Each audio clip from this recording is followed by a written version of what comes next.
प्रधानमंत्री आवास योजना ग्रामीण का फॉर्म भरने के लिए इसी वीडियो के नीचे लिंक मिलेगा, उसके ऊपर क्लिक करना है।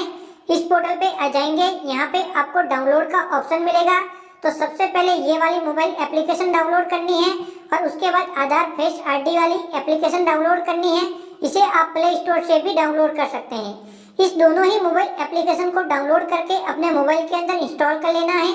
इंस्टॉल जैसे ही ये दोनों ही मोबाइल एप्लीकेशन हो जाएगी तो जो यहाँ पे आवास प्लस वाली एप्लीकेशन इस प्रकार से दिखाई देगी, तो इसके ऊपर जस्ट क्लिक करना है। उसके बाद यहाँ पे सेल्फ सर्वे वाला ऑप्शन आपको लेना है, जो कि अभी आप देख सकते हैं। उसके बाद यहाँ पे आधार कार्ड नंबर डालने हैं और उसके बाद ऑथेंटिकेट वाले ऑप्शन पे क्लिक करना है। तो यहाँ पे आधार कार्ड नंबर डालने हैं, यहाँ पे क्लिक करना है।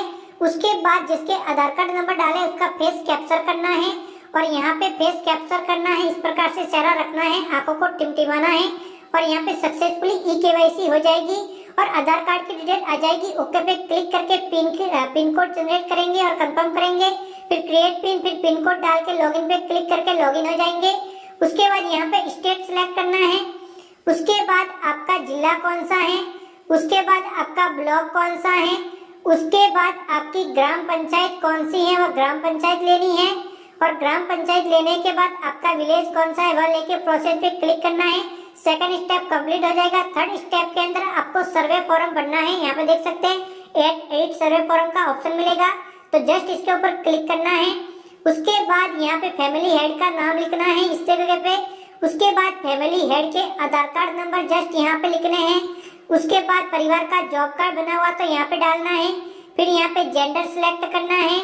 उसके बाद सोशल कैटेगरी लेनी है, यहाँ पे ST SC या फिर अदर, फिर एज लिखनी है। उसके बाद मैरिटल स्टेटस लेना है, मैरिड है तो मैरिड या फिर सिंगल है तो सिंगल। यहाँ पे never married, currently married, window, separated सभी ऑप्शन मिल जाएंगे। उसके बाद यहाँ पे फादर या फिर हस्बैंड जिसका नाम लिखना चाहते हैं वह लेके उसका नाम यहाँ पे लिखना है। फिर यहाँ पे मोबाइल फोन नंबर लिखने हैं। उसके बाद पढ़ाई कहाँ तक कर रखी है वो पढ़ाई यहाँ पे लिख लेनी है। तो यहाँ पे हाईएस्ट एजुकेशन क्या है वह लिखना है। उसके बाद व्यवसाय क्या करते हैं, यानी कि आपका बिजनेस क्या है। आप मजदूरी करते हैं तो मजदूरी हो गया, तो यहाँ पे सभी व्यवसाय मिल जाएंगे, तो वो आपको लेना है। तो जो भी कार्य करते हैं वो यहाँ पे आप ले लेंगे। उसके बाद फैमिली के अंदर कुल कितने मेंबर हैं वो यहाँ पे लिखना है। फैमिली मेंबर के अंदर कोई डिसेबल है तो यस वरना फिर नो करना है। उसके बाद एनी मेंबर, किसी भी परिवार के मेंबर के अंदर कोई बीमारी है तो यहाँ पे कोई भी बीमारी है, यहाँ पे बीमारी की लिस्ट मिल जाएगी, तो वो यहाँ पे आपको ले लेना है। तो यहाँ पे देख सकते हैं सभी बीमारी है, तो इसमें से कोई बीमारी है तो ले लेना है। फिर परिवार की एनुअल इनकम लिख के सेव एंड नेक्स्ट पे क्लिक करना है। तो यहाँ पे इनकम, फिर सेव एंड नेक्स्ट पे क्लिक करेंगे। अब दोस्तों परिवार के मेंबर ऐड करने हैं, तो ये मेंबर ऐड का ऑप्शन है। तो सबसे पहले ये पहले मेंबर का नाम यहाँ पे लिखना है। फिर परिवार के मेंबर के आधार कार्ड नंबर, फिर मेंबर का जेंडर यहाँ पे लेना है। उसके बाद फैमिली हेड के साथ इसका क्या रिश्ता है वह रिश्ता यहाँ पे ले लेना है। तो यहाँ पे उसके बाद एज कितनी है, उसके बाद मैरिटल स्टेटस, इस मेंबर की शादी हुई या फिर नहीं उसका स्टेटस लेना है। स्टेटस लेने के बाद मोबाइल फोन नंबर लिखने हैं। उसके बाद मेंबर ने कहाँ तक पढ़ाई कर रखी है वह लिखना है। वह लिखने के बाद मेंबर क्या करता है वो यहाँ पे लेना है आपको। उसके बाद ये लेने के बाद यहाँ पे जो भी आपका फैमिली मेंबर है और डिसेबल है तो यस वरना फिर नो करके ऐड मेंबर पे क्लिक करना है।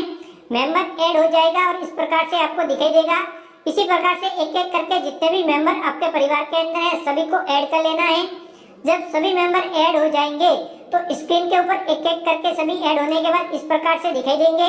तो आपको जस्ट जांच करके सेव एंड नेक्स्ट पे क्लिक करना है। सेव एंड नेक्स्ट पे क्लिक करते ही परिवार के सभी सदस्य यहाँ पे हेड सहित आ जाएंगे। तो जिस सदस्य के नाम से आवेदन करना है उसको टिक करके प्रोसेस पे जस्ट क्लिक करना है। तो यहाँ पे हेड को सिलेक्ट करने का ऑप्शन नहीं आएगा, दूसरे मेंबर आएंगे तो सिलेक्ट करके प्रोसेस पे क्लिक करना है।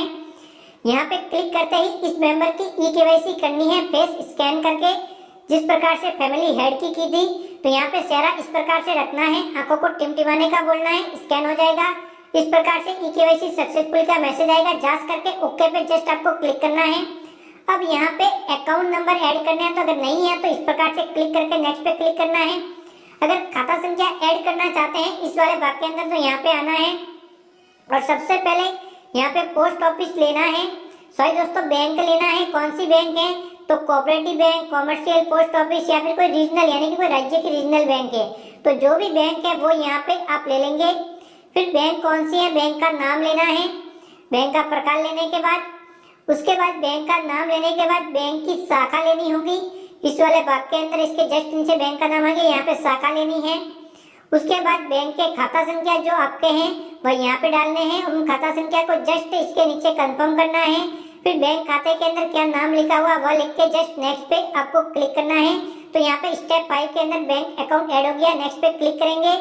अब हाउसिंग रिलेटेड कुछ सवाल हैं, उनके जवाब देने हैं सर्वे के अंदर।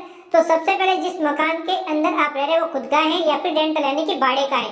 खुद का है तो फर्स्ट वाला ओनर वाला ऑप्शन लेना है, वरना फिर रेंटल वाला ऑप्शन आपको ले लेना है। उसके बाद जो भी आपका मकान है वो कच्चा है या फिर पक्का है वो लेना है। उसके बाद जो उसकी दीवारें कच्ची या पक्की या फिर उसकी जो छत है वो कच्ची या फिर पक्की है थर्ड वाले के अंदर, तो छत का प्रकार लेना है। उसके बाद उस मकान के अंदर कुल कितने रूम है वह यहाँ पे लेना है। उसके बाद लैट्रिन बनी हुई है या फिर नहीं वह लेना है। यहाँ पे लैट्रिन फैसिलिटी का ऑप्शन आपको दिखाई दे रहा है, तो बनी हुई है तो यस वरना फिर नो लेना है। Main sources of house hold income, आपके आय का स्रोत क्या है वह यहाँ पे आपको ले लेना है कि आपके आय का स्रोत ये है, तो यहाँ पे आपको आय का स्रोत सिलेक्ट कर लेना है। उसके बाद यहाँ पे आपके पास 3 या फिर 4 व्हीलर है तो वह यस नो में जवाब देना है। एग्रीकल्चर से संबंधित 2 व्हीलर 3 व्हीलर वगैरह है तो वो आपको जवाब देना है। यहाँ पे जो भी सवाल है उनके जवाब आपको ओनली देने हैं, इसके अलावा आपको कुछ भी नहीं करना है। उसके बाद आपके पास परिवार के किसी भी मेंबर के नाम से किसान क्रेडिट कार्ड है तो यस वरना फिर नो। उसके बाद परिवार के अंदर कोई गवर्नमेंट एम्प्लॉय है तो यस वरना फिर नो यहाँ पे जवाब देना है। एग्रीकल्चर कोई भी एंटरप्राइजेज रजिस्टर्ड विद गवर्नमेंट आपके पास है तो यस वरना फिर नो। परिवार के अंदर किसी भी सदस्य की जो मंथली इनकम 15,000 से अधिक है तो यस वरना फिर नो। या कोई भी इनकम टैक्स देता है परिवार के अंदर तो यस वरना फिर नो यहाँ पे जवाब देना है। कोई भी प्रोफेशनल टैक्स पे करते हैं तो यस वरना फिर नो यहाँ पे लेना है। उसके बाद यहाँ पे 2.5 एकड़ से अधिक शिक्षित भूमि है आपके पास तो यस वरना फिर नो लेना है। 5 एकड़ से अधिक अशिक्षित भूमि है तो यस वरना फिर नो लेना है। उसके बाद हाउस होल्ड विदाउट शेल्टर है तो यस वरना फिर नो यहाँ पे लेना है इस वाले जवाब के अंदर। उसके बाद यहाँ पे जो अगला जो ऑप्शन है वहाँ पे दोस्तों ये हो गया, यहाँ पे जो दोस्तों देख सकते हैं विदाउट हाउस होल्ड वाला ये हो गया। उसके बाद यहाँ पे जो ये वाला ऑप्शन है इसके अंदर अगर आप निआश्रित हैं तो यस वरना फिर नो लेना है। उसके बाद आप हाथ से जो ठेला धोने वाले व्यक्ति हैं तो यस वरना फिर नो लेना है। उसके बाद अगर आप ट्राइबल ग्रुप से हैं तो यस वरना फिर नो लेना है। उसके बाद कानूनी तौर पर रिहा किए गए बंधुआ मजदूर की श्रेणी के अंदर आते हैं तो इस वाले भाग के अंदर यस वरना फिर नो लेना है। Do you have a land for the construction the house, मकान निर्माण करने के लिए आपके पास जमीन है तो यस वरना फिर नो, अगर है तो यस लेना वरना फिर नो। अंतिम वाला सवाल है कि अगर आप इस योजना का बेनिफिट किसी भी हाउस होल्ड स्कीम का फर्स्ट टाइम ले रहे हैं तो यस, अगर पहले ले चुके हैं तो नो आपको यहाँ पे लेना है। तो यहाँ पे हाउस होल्ड वाले ऑप्शन का ध्यान रखना है। फिर 7 नेक्स्ट पे क्लिक करेंगे। अगर आपने इस वाले ऑप्शन के अंदर नो लिया तो इस प्रकार का मैसेज मिलेगा। अगर इसके अंदर यस लेंगे तो डायरेक्टली आगे फॉर्म ओपन हो जाएगा, क्योंकि लैंडलेस है तो इसके बारे में पूछा जा रहा है तो आप ओके पे क्लिक करेंगे। अब जिस भी मकान में आप निवास कर रहे हैं तो उसका कोई भी एक फोटो कैप्चर करना है, यानी ओल्ड हाउस की आपको एक इमेज कैप्चर करनी है और उसके बाद रिमार्क डालना है। तो इमेज आप यहाँ पे कैप्चर कर लेंगे और इमेज कैप्चर करने के बाद रिमार्क डाल के जस्ट सेव एंड नेक्स्ट पे क्लिक करेंगे। जैसे सेव एंड नेक्स्ट पे क्लिक करेंगे तो अगले भाग के अंदर जहाँ पे आपको मकान का निर्माण करना है वहाँ का फोटो कैप्चर करना होगा। लेकिन अगर आप लैंडलेस हैं तो ये वाला ऑप्शन नहीं आएगा। अगर लैंडलेस नहीं है तो एक और ऑप्शन आएगा जिसके अंदर आपको एक और फोटो जहाँ पे मकान निर्माण करना है वो कैप्चर करना होगा। तो जैसे ही ओके पे आप क्लिक करेंगे अब यहाँ पे आपसे पूछा जाएगा कि किस प्रकार का आप मकान निर्माण करवाना चाहते हैं। तो यहाँ पे आपको सिलेक्ट करना है। यहाँ पे RJ 4 तक यानी कि 4 प्रकार के यहाँ पे मकान बताए हैं। तो जिस प्रकार का भी मकान की जरूरत है वह आपको सिलेक्ट कर लेना है यहाँ पे। और सबसे ऊपर एक सवाल है उसका भी जवाब आपको दे देना है यस नो के अंदर। उसके बाद जस्ट प्रोसेस पे आपको क्लिक करना है। जैसे ही आप प्रोसेस पे क्लिक करेंगे इस प्रकार से फॉर्म का प्रीव्यू दिखाई देगा जिसकी जांच करेंगे और उसके बाद जस्ट यहाँ पे डिक्लेरेशन पे क्लिक करके प्रोसेस पे क्लिक करेंगे और सक्सेसफुली सेव हो जाएगा। ओके पे आपको जस्ट क्लिक करना है। अब आपका आवेदन अभी तक सबमिट नहीं हुआ है। उसके बाद वापस आप मेन पेज पे आएंगे। अपलोड सेव सर्वे डाटा का ऑप्शन है, यहाँ पे जस्ट क्लिक करना है।